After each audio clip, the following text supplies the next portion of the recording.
अब तक लाइव सोम जांगड़ा चैनल की तरफ से सभी भक्तों को जय बाबा की। आज हम जीतपुरा दरबार में पहुंचे हैं और यहाँ पे हज़ारों की संख्या में भगत हर शनिवार को आते हैं, क्योंकि भगत श्री सत्यवान शौराण जी यहाँ पे शनिवार का दरबार लगाते हैं और हमने सुना है कि बड़े बड़े चमत्कार यहाँ पे होते हैं। तो हमारा उद्देश्य यही रहेगा कि भक्तों से इंटरव्यू लेकर आप तक पहुँचाएँ कि यहाँ पे चमत्कार होते भी हैं या नहीं।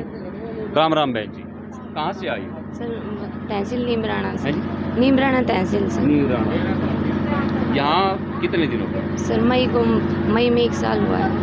मई में 1 साल हुआ है। अच्छा, 1 साल हो गया इस मई में। हाँ। कोई खुशी मिली यहाँ पे? हाँ सर, खुशी है। शरीर से बड़ा और क्या खुशी हो सकती है। अच्छा अच्छा, आपको दिक्कत थी? हाँ सर, बहुत ज़्यादा, यहाँ तक कि मरने की हालत हो गई थी। अच्छा। पेट कट गया था सारा, ऑपरेशन गले जैसे। ऑपरेशन से सारा? हाँ, सारा पेट, सारा शरीर में? हाँ, यहाँ से गले में गांठ हो गई थी अंदर, बहुत ज़्यादा।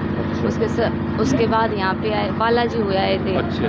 वहाँ पे 7-8 दिन रहे, वैसे ही भूखे पिसाए धूप में बैठा दिया जाता था और ऐसे कुछ फर्क नहीं पड़ा। कोई आराम नहीं? कोई भी 1% भी नहीं पड़ा। अच्छा। उसके बाद मेरी मौसी का लड़का आता था यहाँ पे। यहाँ पे आता था? हाँ, उनको 8 साल हो गए आता था। उन्होंने फिर बताया, फिर जो मेरे ससुराल वाले थे वो विश्वास नहीं करते थे इन पे। अच्छा। बिल्कुल भी। फिर ऐसे ज़बरदस्ती करके लेके आए यहाँ पे मैंने। फिर 1 हफ्ते बाद मेरा आराम हुआ। अब उनको हमसे भी ज़्यादा विश्वास है मेरे ससुराल वालों को। यहाँ आने के बाद कितने दिन में आराम मिल गया? 7 दिन के बाद मेरे गले में फर्क हो गया। 1 हफ्ते में आराम मिल गया? हाँ, कितना %? यहाँ देख लो, मतलब 50% आराम। 50% आराम मिल हाँ, गया। अब कोई समस्या नहीं? नहीं, अब कोई नहीं है। पहले तो ये था कि 6 महीने तक मैं खाट के ऊपर ही मेरे को खाना देते थे, सब कुछ वो करते थे, नहीं चल सकती। गला का दर्द इतना भयंकर हो गया था कि खाना खाया भी नहीं जाता था, नहीं रात को सोया जाता था। यहाँ आने के बाद फिर ऐसी समस्या कोई बनी नहीं है? नहीं, ऐसी नहीं। बिल्कुल सही हो, कोई बिल्कुल सही। सुबह शाम बाबा की पूजा पाठ करते हैं। अच्छा। और यहाँ पे आते हैं। सुख शांति है सारी? हाँ। हर चीज़। यहाँ तक कि जिस टाइम मरने की हालत थी, आज मैं स्कूल में टीचर भी हूँ, पढ़ाने जाती हूँ। अच्छा। बाबा की कृपा से नहीं सही। बाबा टीचर हो? हाँ, टीचर है, स्कूल में पढ़ाने के लिए जाती हूँ। बाबा की कृपा से नहीं सर, ऐसी बुरी हालत हो गई थी कि पड़ोसी मजाक उड़ाने लगे। पेशी आती थी घर पे, जैसे कि काम कर रही हूँ, सब्जी बना रही हूँ ना, तो वहीं तुरंत आ जाने और ऐसे ज़ोर ज़ोर से आवाज़ करना, पड़ोसी मजाक बनाना। सबसे बड़ा तो यही होता है ना। ये समझो कि जो बुरी चीज़ थी बाबा ने छाया उसका हटा दिया। हाँ। और सुख शांति आ गई। वही बीमारी कर रही थी, वही समस्या कर रही सारी। उसे पेट में 15 दिन के अंदर, 15 दिन पहले अल्ट्रासाउंड करवाया था, कुछ नहीं था। 15 दिन में ऐसी मोटी गांठ हो गई थी पेट में। फिर उस टाइम पता नहीं था कि ऐसा सारा पेट कट गया। फिर पेट कटने के बाद ऑपरेशन 1 मंथ में ठीक हो जाता है सबका, पर 2 मंथ हो गए थे। कोई टाँके में दर्द होना, फिर धीरे धीरे जी घबराना, फिर ऐसे पता चला धीरे धीरे। फिर बालाजी लेके आए, गए 7-8 दिन, तो कोई फ़र्क नहीं पड़ा।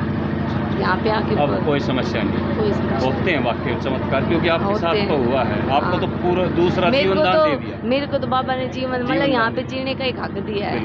इसका मतलब बहुत चमत्कार होते हैं। मतलब जिस टाइम मेरी कंडीशन क्या थी, उस टाइम आज मैं टीचर हूँ, खड़ा होकर पढ़ा सकती हूँ। सरकारी टीचर? नहीं सर, प्राइवेट टीचर। वैसे तैयारी कर रही हूँ सरकारी टीचर की, साथ में प्राइवेट टीचर भी हूँ। और उस टाइम मेरे को सुनेंगे बाबा, ये भी सुनेंगे जो इतना काम किया है। पर ये था कि तब मैं दूसरों पे वो आश्रित थी कि मुझे कोई खाना देगा तभी मैं खाना खाऊंगा, ये कंडीशन थी। बड़ी मेहरबानी। बहन जी ने अपनी बीती हुई कहानी बताई कि एक मृतक शरीर को यहाँ पे जीतपुरा दरबार पे लेके आए और बाबा ने जो आशीर्वाद दिया है, इनको दूसरा जीवन दान दिया है। एक बात हाँ जी, बताओ। जो ये बालाजी का भगत था, उसने ये बोल दिया कि तुम्हारे घर में ऐसी चीज़ है कि तुम ऊपर मत जाना, ऊपर बैठी है। मतलब इतना मन में डर बांट देता कि हम ऊपर, हमारे घर बढ़ गया। हाँ, घर है ऊपर, जैसे 2 पे नहीं जाते। हाँ, कमरे हैं, उसमें हम रहते दोनों सिस्टर। वहाँ पे नहीं जाओगे, आपके बेड के पास वो बैठी है। और आज के टाइम में चाहिए हमें कहीं पे जाओ, कोई दिक्कत? हाँ, रात के 12 बजे भी पूरा बहुत बड़ा घर है, उसमें कहीं पे और वो जो चीज़ थी ना, जो बुरी चीज़ थी, वो साया हट गया। पहले वो बैठी हुई थी। नहीं, तो भगत जी ने ये भी नहीं कहा कि तुम्हारे घर में वो है, तुम्हारे घर में हो। सिर्फ एक ही बात कहा था, कुछ नहीं है, बाबा पे विश्वास रखो। मतलब बहम नहीं डाला। नहीं, ऐसे बोल देते कि तुम्हारे घर में वो है, यहाँ पे वो है, तो हमें खुद डरने लगता। सही बात। तो बहम नहीं डाला बिल्कुल। ऐसे तो आपको कोई भय नहीं? अब तो कोई अब तो 1% भी नहीं है। बड़ी मेहरबानी। बहन जी ने अपनी बीती हुई कहानी बताई भक्तों की। और भी भक्तों का इंटरव्यू लेके आप तक पहुँचाने की कोशिश करेंगे। सभी को राम राम।